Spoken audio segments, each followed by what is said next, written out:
All right, Brett, how's it going? It's going good. It's cold here in Canada. Gotcha. Yeah, it's cold here too. Probably not as cold as there. Um, but yeah, okay, so we're gonna talk about veganism. And so anybody watching, Brett here was kind of hesitant to talk about the topic because of not being too informed on it, but I was encouraging him to have it anyways because I like the idea of just regular people talking about um this issue and then just seeing where we get with it. So like with plenty of topics, I'm sure both of us might say things that tomorrow we'll feel differently on. So there's no right or wrong answer. And also the my new channel that is just for only vegan stuff that this will be on has a heavy focus on looking at the nuances and looking at different takes. Almost everything I plan on posting will be um stuff that looks at a different angle than your average vegan looks at it. If anything, challenging a lot of vegan ideas. For example, there is a fully vegan product called Impossible Meat, and a lot of vegans are against it because in the starting of the company, there were some testing on rats, maybe a couple hundred rats died. From my understanding, everything since then, there's no death. And so the benefit that this thing could have far outweighs the harm based on overall suffering. And so I want to use this channel to call out issues where people are more focused on how many vegans can create versus how much suffering overall we're working on. You're So saying any like, so you wouldn't call yourself a vegan apostolate or something like. exactly. Well, hopefully my channel name isn't too offensive. It's called Reasonable Vegan. Um, and I'm already offended. right. And so it's just the idea. I'm not saying that all vegans aren't reasonable and I'm the only one or anything, but it's the idea of that we should use reason. If we have our goal is to cause less harm, then we should look at it and be able to reason that. And if somebody can't if somebody can't say I want there to be less harm this way because it's not how I want it to be, then that's not a good reason, and therefore they are in it for different reasons than they think. But yeah, so let's just start the conversation somewhere and see where we get with it. Um, what would you say? Well, let's start not with meat or anything like that. Let's look at something like fur. So, considering that fur, it's used for warmth or for clothes, considering that we have an endless amount of materials, and I don't mean like just fake fur because there's a lot of contention with fake fur because of the plastics in it, but just materials to keep you clothed and warm, various different blankets and clothing. Would you say that it's reasonable in our current society that Canada, like you're in, or the US, that at least for now, unless something changes, that maybe fur should be illegal if it's from an animal that is only used for fur, an animal that will be made to suffer, where they're going to remove its fur and not use its body. Um, well, you started off on a really good note there, and then the selection of being wasteful with the animal. I'm set up to agree with you in that front, but like Mhm. as in the we have to kind of back up a bit. I was originally when you mentioned the fur perspective is, of course, I was going to throw a historical view in as like we survived the ice age because woolly mammoths happened to be there at the same time as us. Like, Mm. um, so and you brought in the of course the debate around synthetics, which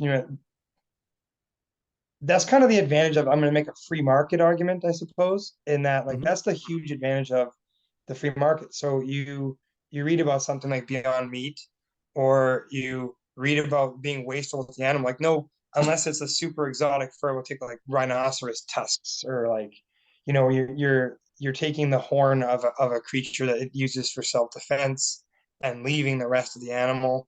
That's horrible. And it's the reason why it's an illegal practice. Like that is um no, that's something that we should obviously like condemn. At the same time, it's like, say you don't want to eat beef, but you want to have leather couches. You have to accept that people that eat beef need to exist then, or you're saying the cow will only die for its skin, which is again Mm. wasteful. And yeah, I don't know. I don't know to what extent synthetics are at the economy of scale that they're the best route. If I had to choose as a poor person between, having glue that's made from horse hooves, that's $1, and having a synthetic alternative that's $10, and it's, I want to send my kid to school and give him the school supplies he needs, I'm going to Mhm. pick the cheaper option. With that said, that's where I'm for a pollution-based tax model and a consumption-based tax model. I think that Mhm. vegans and me, like I'm a meat eater. I'm not a meatitarian. I'm not on a Atkins diet. I've been vegan for strictly cost reasons. Like I've been on my own and on an extremely tight budget. Or, for example, me and my friend Christopher in 2015 or 14 wanted to see who could feed themselves for the month on the lowest amount of dollars, and I was able Mhm. to get it to $85.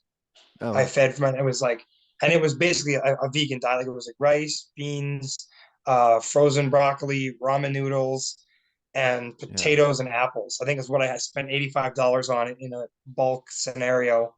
Today that would probably be a Mhm. $200 food budget. Yeah, Like that's just a to really adjust cool it. challenge, by the way. That's awesome you did that, and it's cool it worked Yeah. out that it was vegan.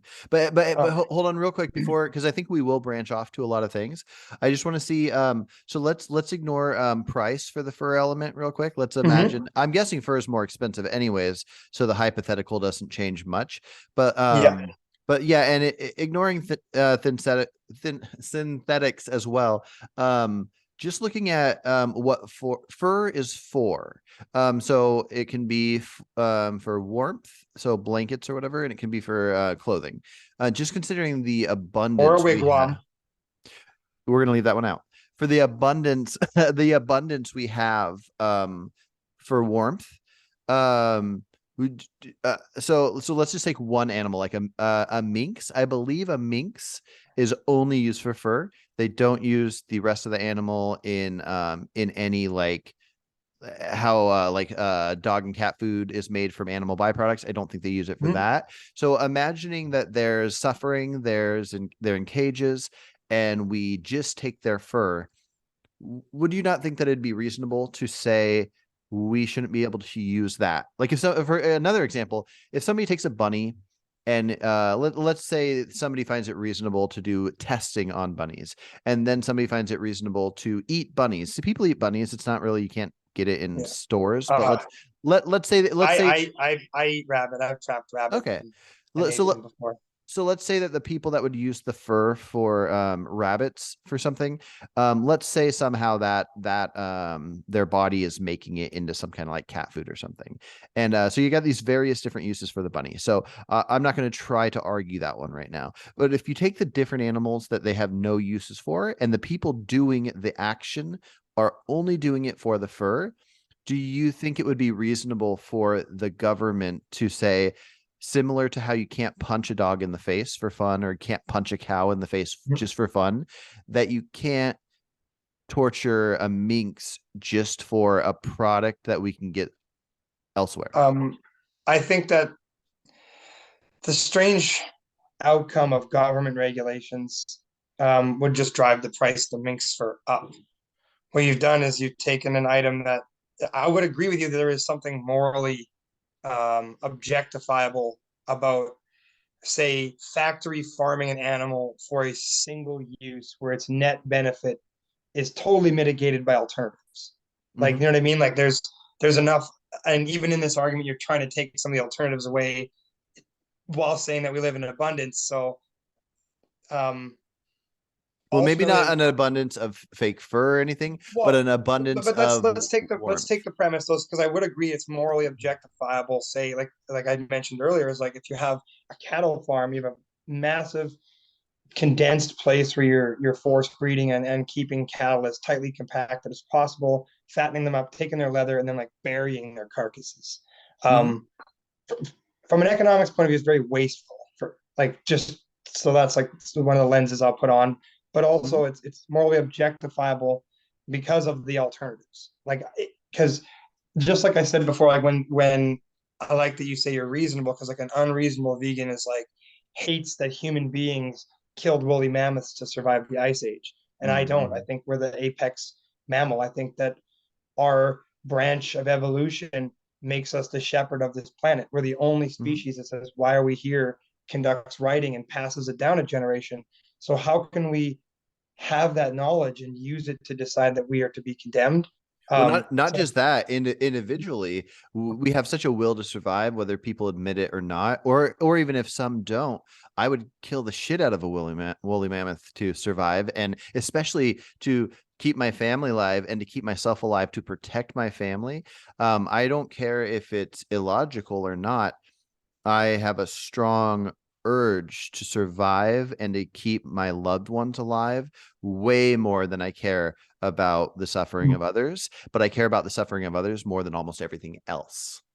So, yeah. yeah, so that's the alternatives argument again there. And to kind of go back to the Beyond Meat issue, again, the free market argument is like, well, you could learn those risks. They should be publicly disclosed. Like to me, I'm always for the role of government being as little intervention, maximum information, and then preventing people from harming others. Like Mhm. we've kind of talked about that framework in the previous debate. Um, my regard for other species and living creatures on the planet is that they're they're different branches on our same tree, Mhm. and we all are in some way codependent. Like, but then maybe it's like a very indigenous type of view, like where I catch the rabbit with the snare, and like you end up just collecting the furs. Like I still have Mhm. the So yeah, furs, but like almost like a circle of life, Lion King situation. yeah, Um, like I wouldn't poison the grass to kill the rabbits. I mhm. wouldn't I wouldn't poison their water supply. I want them to continue to multiply and exist. And so like there's like Mhm. an anti-extinction element.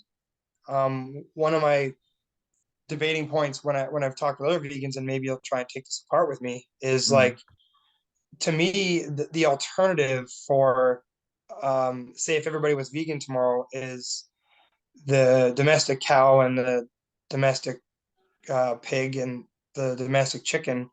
They effectively would go extinct. Mhm. And then there's also the type 1 diabetic who needs a protein diet, who would require a small scale. So let's say they could eat Yeah. chicken, eggs, and lentils Okay. is what they're going to Well, live off I'm going to tell you an extreme thought I have. of. I like people not to argue in extremes, Yep. but I like the idea of sharing extreme thoughts. So in my mind, aside from potential human need for animals, assuming that it is not necessary, I would not only do I not care if these animals go extinct, that it's just not how I view the world. Um, Especially animals that we've well anyways we're going to ignore that. If the world went vegan tomorrow, I think not that this is the best answer, but this is the best answer I think that should be given.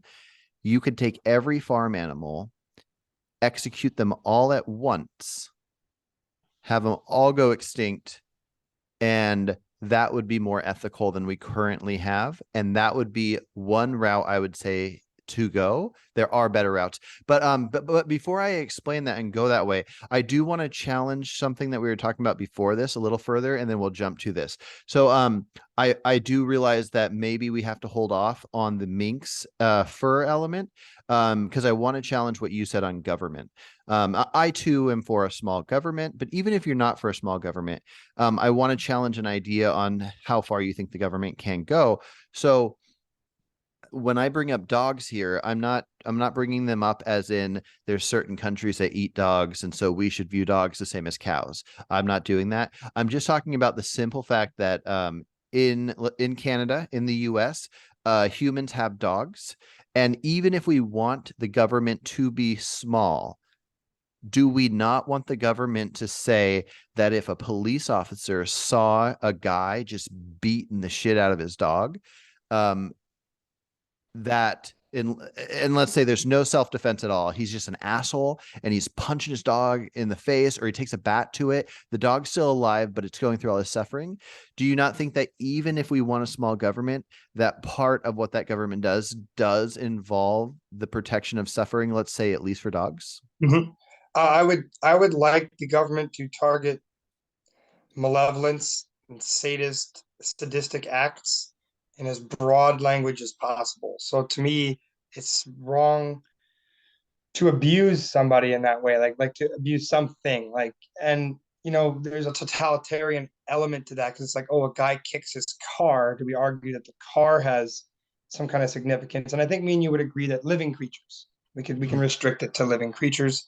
Um, Also, some of the things you said you won't go there. I do equate dogs and cows, and I even equate humans and monkeys and humans and cows. Like we're just as much hubris as our frontal cortex likes to imagine up. The tardigrades will survive our nuclear holocaust. The tardigrades will survive our climate change. Like when we say, "Oh, save the planet," what you're really saying is save humanity. So the question is at whose expense? If we look at ourselves and say, if we take a superiority complex to the human species and we say, whether we're protecting them or using them, we're still beginning from the premise of superiority. And Mm-hmm. in my mind, I sometimes remind myself to deconstruct that. To like, no, we are at the moment.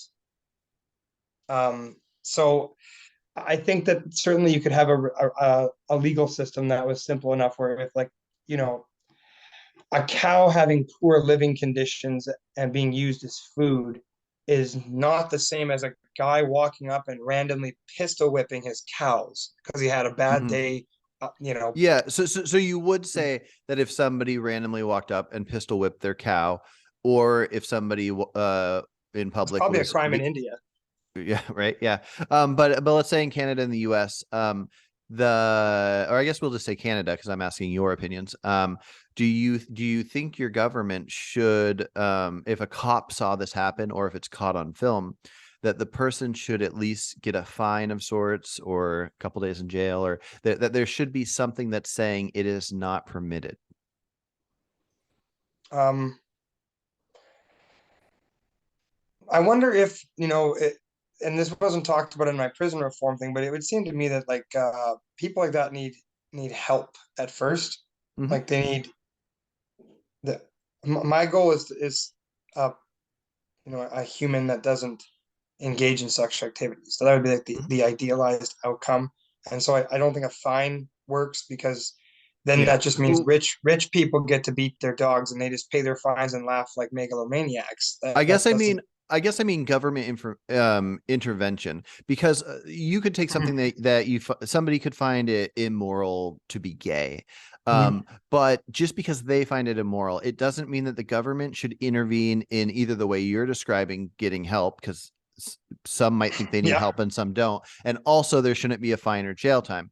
But would you say with this topic, because the suffering to anything else ratio, they're suffering with what we could assume there's no pleasure unless the person beating the dog gets pleasure from it, that there should be They're government sadists. intervention of any kind, which is what you were describing, I think. But Yeah, it's sort of like, well, what do we do with the sadists and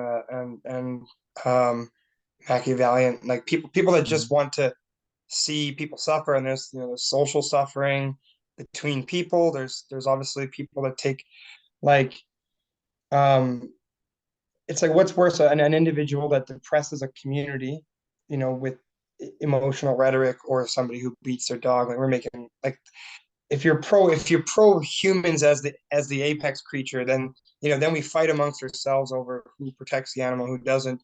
And I Mhm. really are trying to kind of zero in on a government role in that.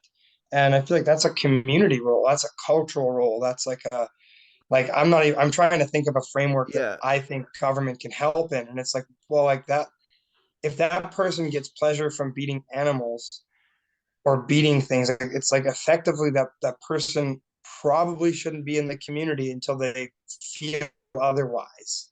Yeah, no, And that's I kind of agree how with prison you. is supposed to work.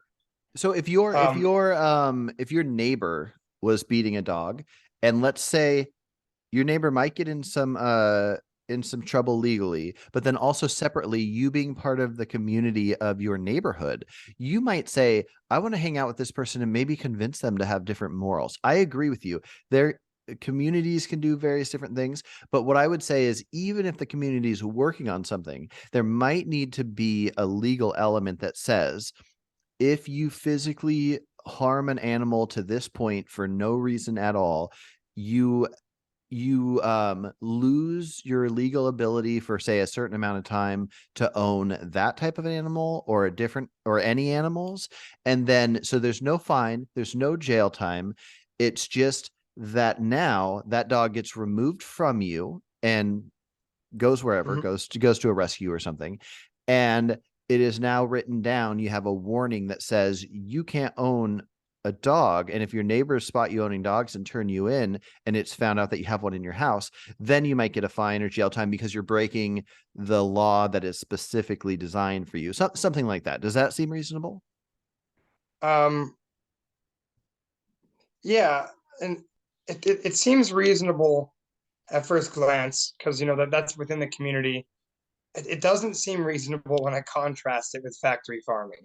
Like when it's like oh like this guy's and I kind of said it before, it's like if you pistol whip your cow, you can have your cow in terrible living conditions. You can you know basically use sexual assault on animals to force selective breeding. Mhm. There's all this stuff that is legal and acceptable because it's in the production of food. And this is sort of where I get hung up on, like growing up in a rural environment, and I get like I hear like a lot of um, well, I'll call it like urban moralism.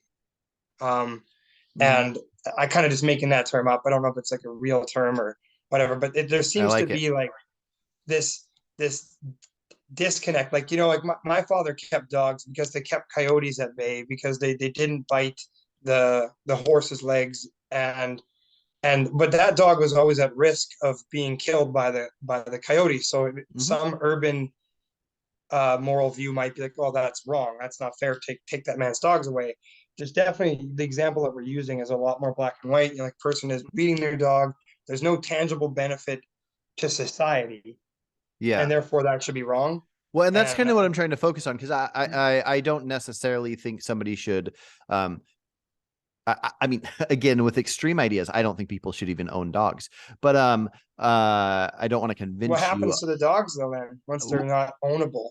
I mean, that's a whole different story, and we should totally talk about that. But I don't want to Okay. convince you of that, so we don't need to go that route. I want to keep it very well known the difference between my opinions and also what I'm trying to learn from others.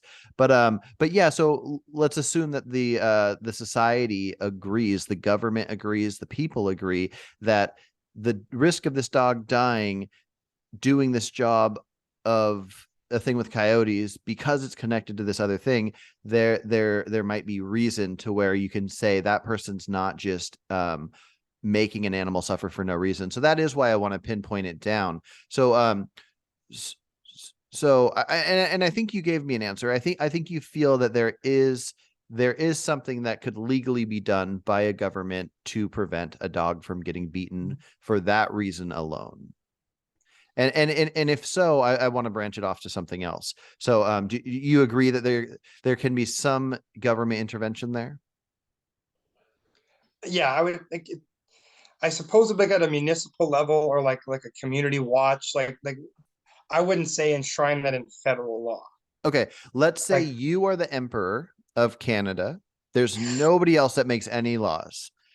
Somebody brings you footage of a guy beating his dog for no reason, and you get to decide what happens to that guy. What's your 20-30 second just quick take on what you have happened to that guy? yeah, you know what's funny is my mind immediately went to why the hell were they filming it when they could have walked up and protected that dog? So everybody's getting the What voyeurist. And for it's weird that because you just Yeah, created this scenario, and I'm like, why did they just film it? And yeah. that's kind of like once again it comes to me. I take this I'll tell kind you of like exactly why I'll tell you exactly why they filmed it. You ready? Because you, as the emperor, didn't decide if they have any right to to do any beat this to dog or intervene. not. Well, Yeah. yeah, because if you have a right to beat a dog and somebody says stop beating that dog and they're like no, and then you try to physically stop them and then they get in a fight with you and you punch them, you Then they've committed assaulted an actual crime for you sure. For assaulted sure. somebody. Now we know that this person assaults humans. And I'd almost say that that outcome is better because it shows that person's moral framework is What damaged beyond the community. Well, Because no, you like, because the person preventing them from hurting the dog did the assaulting. They're just defending oh, themselves. he punches instead of trying to break them up, he punches the dog He first, and tries then to break he him up, and punches the person. Yeah, he's okay. physically touching the person. So if we view, similar to how people used to view slavery, this is your property, you own it. If you own this dog and there's no legal stipulation for what you can do with it, if somebody prevents you from beating it, they're preventing you from doing your rights to your Mm. property. So I'm trying to say that now As we. Emperor of Canada, Mhm. there would be no framework. There would This is like maybe it's my libertarianism. It's not that I'm a libertarian that I want anarchy. Mhm. I know like there are people that want anarchy because they think that the state has to collapse before it can be remade in a new image. I'm not that person either. So whenever I argue that I'm a libertarian, it's like I argue for the reduction of when people have culture, and you kind of walked yourself into this where you said, well, because I as an emperor haven't made the decision for that community, that person seeing the dog being beaten, on what morality he should have. That's Mhm. where like I would, and that's where I think that's sort of a problem in the way of thinking. That's where I think that community services end up degrading because the government is expected to take care of the issue. Um, and so I would say that that person should walk up and verbally condemn that person's behavior, and Mhm. they should discuss it, kind of like how we're discussing our different moral views. We should just have that. Look, you want to be in my community. I don't want to see this in my community. This is wrong.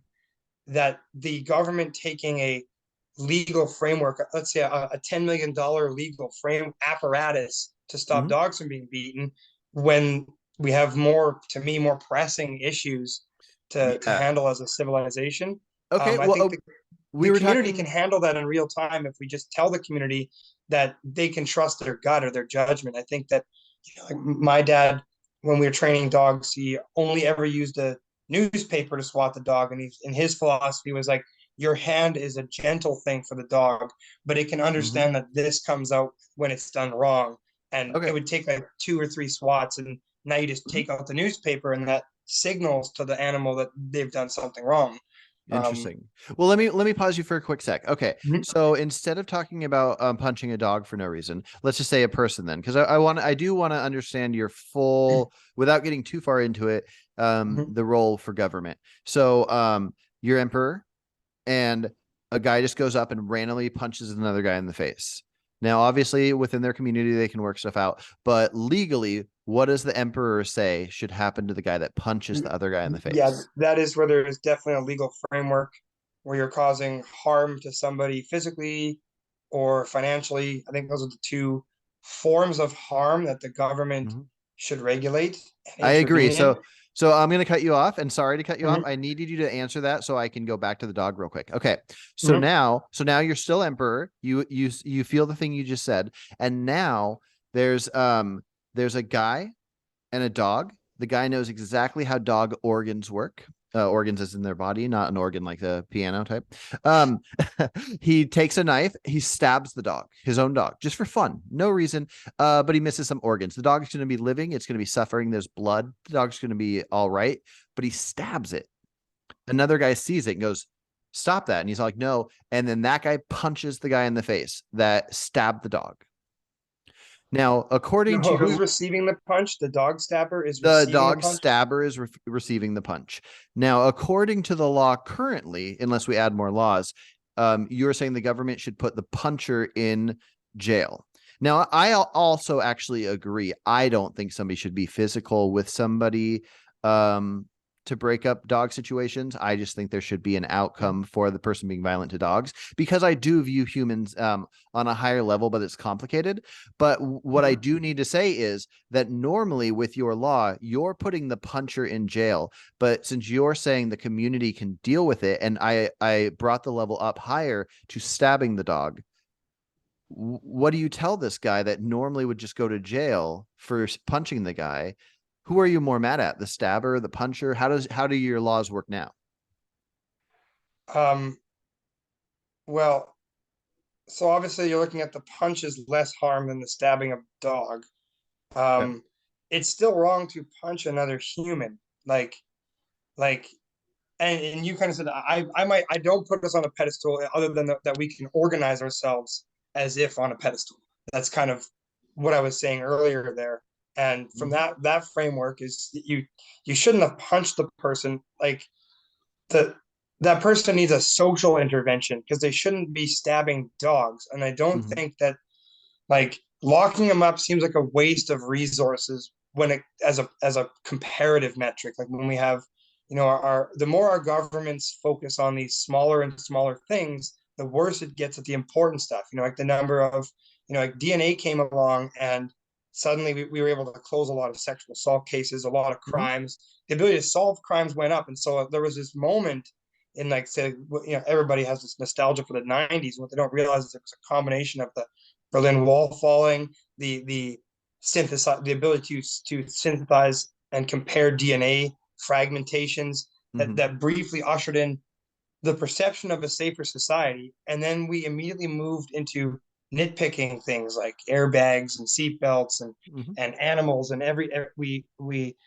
we are obsessed with sort of finding these moral limits. To me, that the Mhm. legal system should have stopped that guy from punching the other guy. But Mhm. any other social intervention to me is open case. Okay. Like, especially, like, say you and your vegan friends have a completely animal loving, caring. You have dogs as protection only in your community and to protect your farmland from other predatory mammals coming in and ravaging your I don't know. I guess it wouldn't be anybody to eat your corn if they're predator animals because they'd be going for your dogs, but they're going for your children. You have children in this community, and um, somebody in your community stabs a dog. Your options are effectively to correct that person socially so they understand that what they did was wrong and harmful to the community and against the community values and the values of this vegan town, especially. Mhm. But your options are that, or to remove him from the community, which still grants him existence. And now, say he leaves your community of vegan town and comes to Canada, where I'm supreme dictator, and starts stabbing dogs. The social response would be the same, Yeah. even though they're not vegans. Like, there's something. Yeah, There's I something. hear you. Well, let's go Like, away. Let's go away from vegan 10 real quick. I want to hone in on this really good. Um, so you're saying that if somebody stabs a dog in your society, your emperor, there is no legal recourse, right? That there's interventions, but not legal. I think the community, or like at a lower level. Like, so I'm still a supreme Well, hold on. dictator. It's You're like, a because, supreme like, dictator, but you don't have, you could say, I wish the community would do a thing, and maybe you could say you want them to, and they might. I'm just saying, as supreme dictator, ruler, emperor, president of this area, as far as the legal thing, where there will be something legally you can't own a dog, legally you have this much time till you can own a dog, legally you get a fine, legally whatever. Is there anything forceful legally that you will do to a person that stabs their dog for no reason? It's okay I to just think have a yes or no, because then I no, and have a I follow think up. I think the answer is no, and that's me. Like, that's obviously, because that's my current framework is a libertarian framework. So I'm Yeah. looking at it as like, is this, and that is sort of where I'm personally leaning philosophically. Is that, Mm-hmm. is it the business of, like, other than labeling the person a sadist? Like I've said before, I was like, there needs to be some kind of recourse, and like the Mm-hmm. community should know. Like, and these days the community is the internet. I'm kind of looking at taking the view of, I am hesitant to enshrine cultural norms into Mm-hmm. the legal system because of how cultures change. Once Yeah. you once you enshrine something into the legal system, you effectively both make it normal and taboo at the same time. So now, I make it illegal to stab dogs, and it costs millions of dollars to enforce. And on top of that, I now create a market online where people will pay you to then go and stab your dog, because it shows that you're Mm-hmm. willing to be taboo and violate the social norms. Mm-hmm. Whereas if the government just stays out of it, those kind of phenomena rise and fall within the community. and we should be, the government would take a surveillance role, perhaps, where Mhm. it becomes documented the person has sadistic tendencies. And that way, when a crime is committed in a community, a real crime where Mm. A say, human on human crime. he's stabbing dogs today and the community flags him. And as a Yeah. result, when he stabs grandma, You eight know who months to look later, into. Yeah. Okay, I and got you there. So I'm gonna bring yep, up another challenge to you because I like seeing where it all goes. It it might be a good route at some point to go moral opinion route as well, but I like doing this legal one. So you have this society. Let's say there's what we're calling community. Let's say there's like 20 different communities within the land that you are emperor over. So you have these libertarian laws you have as the emperor. So the legal things aren't going to affect anything with dogs and stabbing. Your hope is that the communities stabbing dogs stabbing dogs. Yeah. You and stabbing. I'm like, wait, no, oh stabbing is definitely a yeah, different. sorry, stabbing dogs. And so you're hoping the community does something good here. So because of what the legal thing you are making for all your communities, or we can call the whole thing community, you are making it so the people in his community that are going to have the intervention, they can't force him to leave. I'm guessing he has property rights. He bought a house. He doesn't have to leave. They can't force him. Now, realistically, if I go to talk to my neighbor, even if we strongly disagree, he probably will listen to me. But if this person says, nope, I like stabbing dogs, you're not going to convince me, you can't force him um to be part of anything with them. If they try to be violent with him, your ideas within your libertarian ideas, which I'm mostly libertarian too, so I'm not judging that. Mhm. They can't be violent with him in any way. So if he decides to reject this and he's just a person that's going to go on doing these unrealistic hypothetical nonsense of stabbing dogs, and maybe he's going to keep getting more and more dogs, he's going to breed his dogs. I just don't think I think even though likely 99% of the time the idea you're recommending will take place, there is a reason to have laws. And you might think, and it's fine, that when it comes to non-human animals, you would just much rather there not be a law that exists. But I feel like if you look at the harm that will happen to dogs in the worst case scenario with a community trying to fix their own problems, there is going to be a bizarre amount of potential harm that still happens that seems unreasonable. Yeah, you're kind of using the straw man harm argument, and once again, it's like there are two I want to, well, hold ways of on. looking, I'm sorry to cut you off. I really want to challenge the idea that you called it a straw man. Um, because it's a hypothetical dog stabber. I think That hypotheticals was are very different than straw man. So I'm not trying to okay. create. I just I'm not worried. I don't want you to change your verbiage necessarily, but Yeah, I take mild offense to the straw man element. I'm not trying to assume what your position is, knock it down, and that wasn't really your position. okay, fair I enough. am just creating the potential of within your system this could happen. What do you Mhm. think about it? So yeah, go on. Um, okay, fair enough. The Again, so there are two reasons why it's hard to take a position. Is that I don't like the hero complex sadism that could come with, say, making it a crime, whatever. Like, let's say the community decides this person is horrible, they're disgusting us, and they feel morally correct in robbing him of his life because he's taken so many dog lives. There's a lot of times that when people feel like they're saving something, they're far more willing to do something sadistic. Like you're going, it's every classical archetype movie. The princess is in the tower, kill and slaughter everything on your way to go and save her, and somehow you're still a hero at the end. Mm, Um, and so like we've agreed this person's a sadist, this person's an evil person who derives obviously like their only pastime. They're not into Call of Duty, they're not into riding bikes. Their sole pleasure comes from watching the suffering of dogs. um Once it's like I almost feel like the community could pass a law in that moment and then condemn the man, like, yeah, because the thing is, I'm about you've given me the federalist perspective, and I feel like Hmm. the federal government, it's not really like the apparatus required to enforce it when the odds of what you're describing occurring are so low. Hmm. Like even like to me, one dog stabbing, person's in extreme duress, say that dog bit his son, and he's enraged. His son's bleeding. The wife's off to get him to the hospital, and you're drunk or something. Because most Hmm. 50% of violent crimes occur when someone's under the influence of alcohol. So we got a 1 in 2 chance this guy is drunk when he stabs a dog. Hmm. Um, so he stabs a dog, and it turns out it's somebody else's dog. And in my dictatorship, there's no Hmm. laws around the ownership of animals. So like he just stabbed a dog. The neighbor person is upset. And that person then sobers up the next day. His son's hand heals.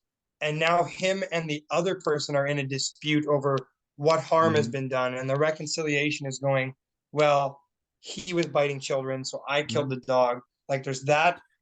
That's a more realistic Yeah, outcome well, than and the that's why I than the like to pinch. hyper sadistic person. Now, the Mhm. hyper sadist that you're describing, like I'm gonna let's say this hyper sadist does exist. To me, that Can I ask the you a quick question though before you yep. finish that? You said the community could create a law. Are you saying, and let's just take Canada for fun, that Mhm. Canada would have its fed? Winnipeg, for example, has a pit bull ban because pit bulls were involved in child biting a long Okay. time ago, and so And do, the city itself has a ban on just pit bulls. okay. Are you viewing city as synonymous with community, or are you viewing the city's choice as something that you wish the city would leave up to communities?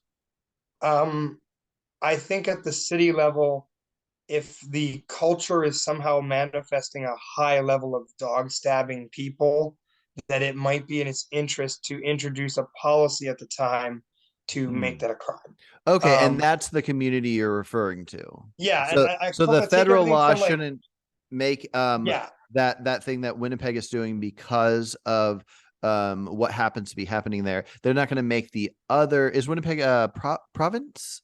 it's the capital of Manitoba, Okay. which is a But like province in Canada. so let's say a city in Toronto should, or is Toronto, is it, so Toronto's a Yep, province? Okay. Toronto's a city.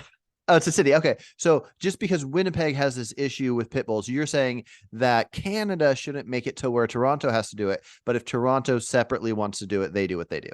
Yeah, yeah, Okay. and that's So, kind of the whole distribute. That's how distributive levels of government work, right? Is like what role is, and the example is perfect there because we say like this hypothetical social. Let's say there's a guy, there's a serial dog stabber in the community. mhm, Then really they're only dealing with one person. Like they're effectively that whole. Let's say it's in Winnipeg. In Winnipeg, it's like 75 dogs have been stabbed to death. The city can pass an ordinance that they're going to make because the community's outcry, they're going to make that a crime, like a civil, like almost like a civil type of dispute mhm, between the city and the dog stabber because of the number of people hurt because their dogs have been stabbed.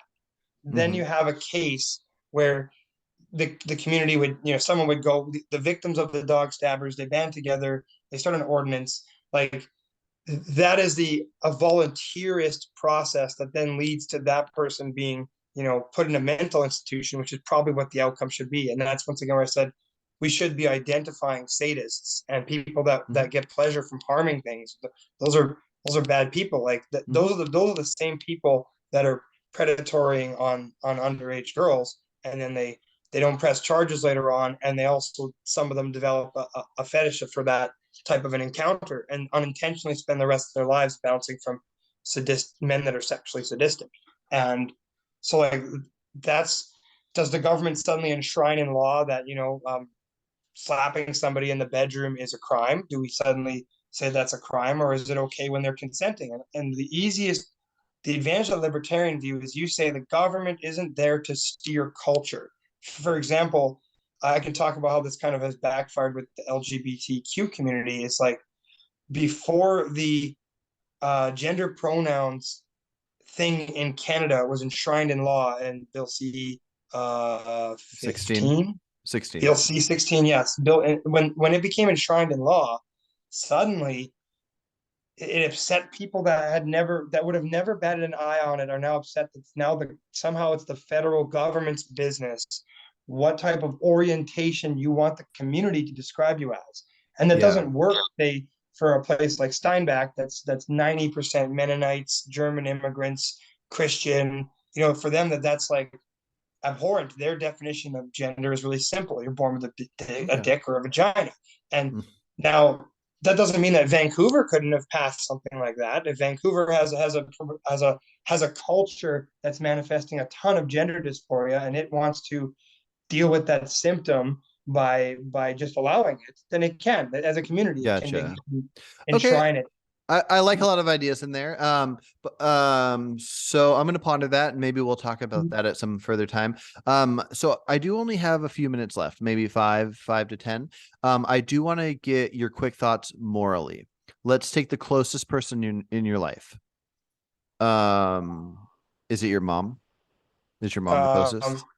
I have a big family, but I would say my mom is measurably the closest. Moms are cool. Okay. So your mom all of a sudden becomes a dog stabber. So she stabs all the dogs. She starts breeding dogs. She says she can stab it. She freaking loves it. You can't convince her otherwise. You can't get her any help.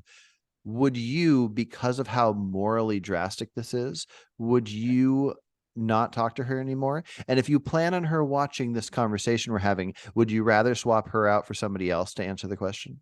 No, I can answer it, and Okay. that's it would something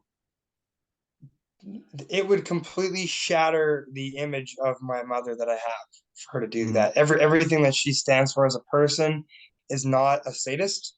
And so if she suddenly had a sadistic swap, I would think she had a brain aneurysm or that something's gone terribly wrong upstairs and she, institutionalized. That's like I said, I wouldn't make the act of stabbing the dog a crime. I would make mm. sadistic acts Well, a crime. Like sort of, let's separate crimes now because we're just talking yeah. about morals No, and how you view people. institutionalized So wouldn't hurt. let's say you Uh, couldn't that put her in an institution, and let's say you felt like she was able to reason and understand, and you told her you need to stop doing this, and because it's not in law she doesn't stop doing it. Every day one dog. So my question is, do would you tell her, if you don't stop doing this, I need to remove myself from your life? yeah. Let me put a much easier moral tone on it on my threshold for no longer communicating with somebody is uh my parents they're legally married, but they're separated. And when I would visit my dad, I don't like when he complains about my mom because like their arrangement is very beneficial for him Mhm. compared to what the law states, and therefore I don't feel he has any right to complain. And I've not talked to him, and I've left his presence over that minor of a thing. If my mom was suddenly a dog stabber, I'd probably go over and immediately tell my dad I'm sorry that I stopped talking to him when he said my mom was being mean or a bad person because now she's a complete psychopath. Mm. So like like that's sort of like imagining that happened tomorrow. I'm taking right from my lived experience. It would shatter my view of her. And Okay. and you just said she's also unreasonable. 100% cut the person off. Like Okay. that's kind of our one of the ways that you can that we unintentionally allow, say, the victim mindset to allow like narcissistic sociopaths to be rewarded is that the a man that has no friends goes online and complains he has no friends and nobody cares. So he kind of might look inwards in that moment and change his behavior. Whereas be thanks to social media, a lot of uh, females can continue to market this needing a hero complex long after it's obvious that they do harm to everybody around them, and eventually everybody cuts them off, and so they're Mm. socially drifting. That those people need intervention from a community, or to realize within that their attitudes need to change. And I still retain it. It's not the federal government's role to Yeah. the federal government is looking at too big of a picture to deal Yeah. with personal squabbles of communities. Okay, and I accept that answer. I just want to get a couple quick thoughts on the moral side of it, and it's almost like a preview for a future talk where we do like an hour on morals. Okay, so your mom or anybody close friend, if they start stabbing dogs, you're gonna put them out of your life. Similar here. If somebody does something bad enough, I'd put them out of my life. So now what I would say is going back to the first topic we brought up, the minks thing. Yeah. Let's say that there's going to be a decent amount of suffering. It's just for mink fur, and they're not going to use anything else for it. And you have a friend that's a good friend of yours that owns this mink place, and you discover this out. You find this out, and you discover the details of what goes into it. Would you feel like, similar to your mom stabbing a dog, that this action is so unacceptable that you want to tell them, like, I'm sorry, I'm going to end our friendship, but I can't be friends with somebody that's going to do this action that causes so much harm and without enough reward? My moral is sort of when you're using the framework, I'm, and this is probably just related to other friends that I do keep, where my problem is often the consumer. So why is the minx fur so arbitrarily valuable that it's worth wasting the entire animal for? Um, Hmm. that's more who I would be bothered by. I'd be like, yo, who's buying these things? Like, Hmm. I approached my buddy. He's like, man, I'm making a killing. Like, this is the next crypto. And he's Yep. just selling minks furs because it's now the latest tulip market in the world, and everybody's got to have one. Hmm. Um, that social contagion is actually what I'm offended by personally. Like, my Oh. moral framework was like, how is it that now everybody's competing? That the person that the business end of it, like, if he's involved in, say, manufacturing consent, so Mhm. he contrives like a sociopathic framework where he hypes up this minx fur and then builds a business around it by tricking the populace. Then he's the ultimate bad guy. If there's a ton of Mhm. consumer demand for minx fur and somebody comes along and sees an opportunity, Yeah. you know, that's Okay, almost like, I got you. I got you. Luckily my brain works in this strange way where I come up with awesome things. But so now your mom stabbing dogs, she's not doing it for herself. Some guy found her and offers to pay her to stab dogs because he likes watching it. You can't get your mom to stop this. She stabs a dog every single day, and she gets paid, let's say, $100 each time. yeah, Um, so she's not taking a moralistic view at all. She's taking a capitalist type of view of, I'm going to make mhm. money. It's the free market. And to me, it's funny Now you bring that one up. let's say your mom does not need that money. Are you still gonna stop talking to your mom how you were a second ago because she's killing the exact same amount of dogs and she's just getting a profit from it this time? Does I that would change? probably, I would be, again, still disgusted with the consumer in that end. I would personally still probably cut my mom off. Like, Okay. like So I now, don't like. Well, I okay, should say sorry. that, like for me is I believe that animals can have a meaningful cohabitation with humans regardless of their function. So, like, if their function is just minx fur, there is an ethical framework where, you're aging different minks a certain amounts, you treat them fairly well, Mhm. they're allowed free roam, there's no property on them. So if they run away, you can't like file a loss. And if somebody wants to save them from being fur, they can come in and save them, Mhm. and life goes on. Okay. That's kind of Well, like, okay, so no, it's let's just, say your friend has them in small cages. They suffer a lot. There's no free yep, range, but they're doing it because there's a market for it. yep. It's based on aesthetics only. But yeah, so there's money involved. You know, your friend could get other jobs, and similar to your mom, she's killing these dogs every day only for this We've money. gone up And such a dystopia. yeah. And so you got a friend that has this mink farm, and you know how much suffering it causes, and you know that he's doing it for the money, but he could get money some other way. And you see that it's way different than killing animals to eat them and all these various things because we have ways to have clothes and fur. Do you tell your friend, this is unreasonable from my moral standpoint? I can't be friends with you if you can continue doing this immoral thing. Yeah, I think that the minx market would be offensive enough that I wouldn't want to be friends with someone who uh runs a like once again because of alternatives because the only way that this is an economical model is first of all, like you said, you have to maximize the amount of fur by minimizing the cage size, giving them the cheapest food you can to get them as fat as possible without compromising the fur, then skin the animal and process the fur and sell it to the consumer. I just like this is the kind of the problem with the hypothetical extremes is like Hmm. I don't even know how marketable of an I don't know if that such an idea would propagate in our culture on its own. Like I don't, and Hmm. that's once again like that's where the sometimes if the government said this problem didn't exist with dog stabbing, and then the government goes and makes a law, it's kind of like what happened with Tide Pods, and it's going to sound a bit abstract, but like social contagion is a really real thing. And Hmm. before the media started reporting on the Tide Pods thing, there had been like 8 calls to poison control about eating Tide Pods.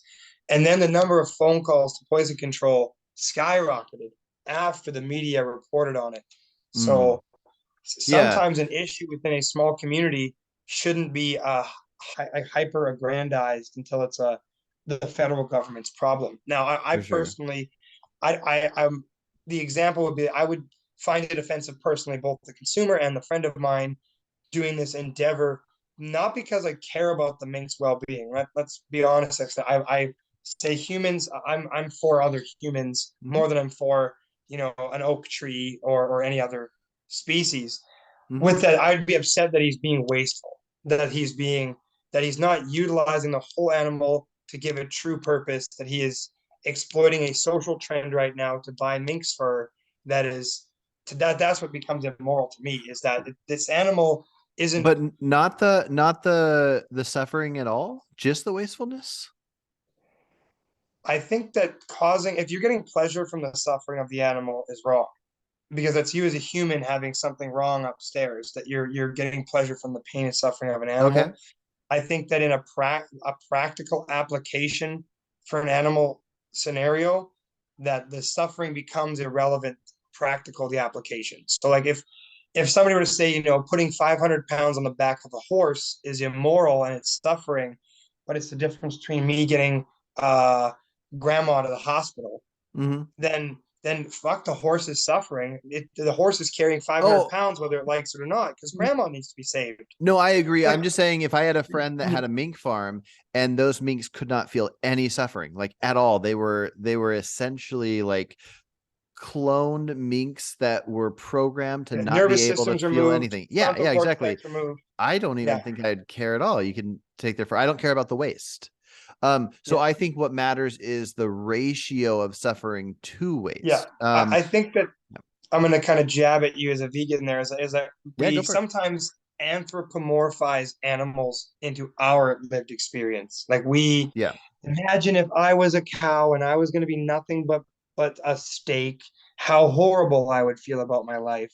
But Mhm. like that They don't it's feel the same way we feel there's for sure. there's no way to experience it. It's kind of like, and this may be tangent into some. I know you like the sci-fi abstracts, like this whole Neuralink thing, like this whole idea of putting chips in people's brains. Yeah, I'm not getting it until my dog is doing my taxes. Like when the Neuralink can go into my dog and the dog can then do my taxes, I will trust the Neuralink. But Hmm. like until it does something miraculous like that, I'm gonna trust my human brain still.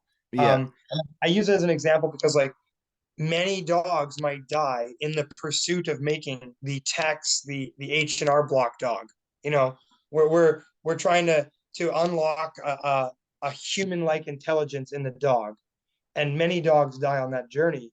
But now we have a dog that can say, "Oh, I don't feel any pain at all over like like the dog says, "Oh, I don't view death that way." Like somehow you make this Hmm. self-aware communicating dog, and it Hmm. it turns out that dogs don't have any of the moral framework that we have. They don't actually care when each other dies at all. And Hmm. this whole time we've been anthropomorphizing, how horrible it is to be a dog and get stabbed. Yeah. Well, But and that's with why that my said, focus is that's on why the my suffering focus is itself.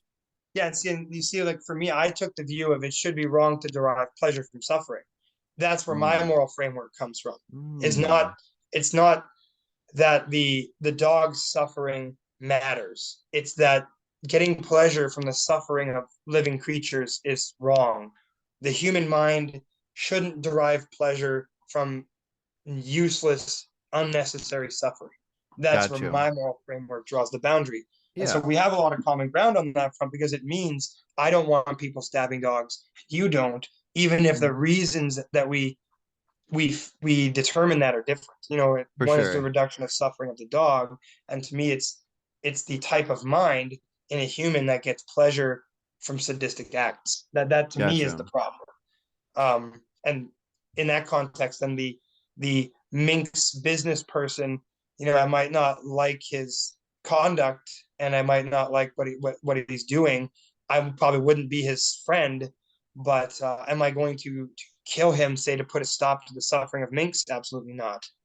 Gotcha. Okay, yeah, no, I like a lot of that. There's so many things I want to unpack, and I could talk for hours on We can, especially what was said in the past 5 minutes. I do got to hop off here. But yeah, anybody watching this that has any questions for either of us on a future talk that we have, put them in the comments, send me an email. But yeah, Brett, it was good talking, and let's do it again soon. it was much appreciated. Thank you. Yep, take care.